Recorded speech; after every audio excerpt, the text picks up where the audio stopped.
කීයක්ද?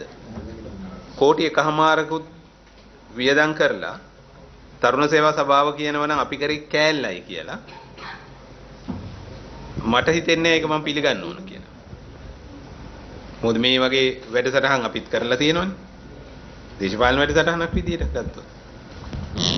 පොසොන් වැඩසටහන් හරි මොනවා හරි කරාම අයිත ඔය ඩිජිටල් දැන් ඔය කියන විදිහට ඔය ඩිජිටල් වෝල් එක සපයන එකයි රූකඩ සංදර්ශනයයි විතරන මිලියන 15ක් වේදන් කිරීම කොහොමද සාධාරණීකරණය වෙන්නේ නේද? වැඩ අයිතම කීයකටද කියලා අහමු ගරු සභාපතිතුමා. ඔව් ඇත්තට මේ අයිටම් දෙකට කීයක් ගිහින් තියෙනවද ඈ?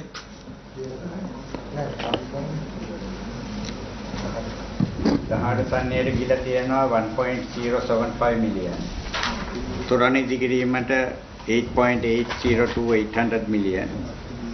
භක්තිගී ප්‍රසංගය හා ත්‍රක්ෂත්‍ය ලබා ගැනීමට 4.963.8 මිලියන්.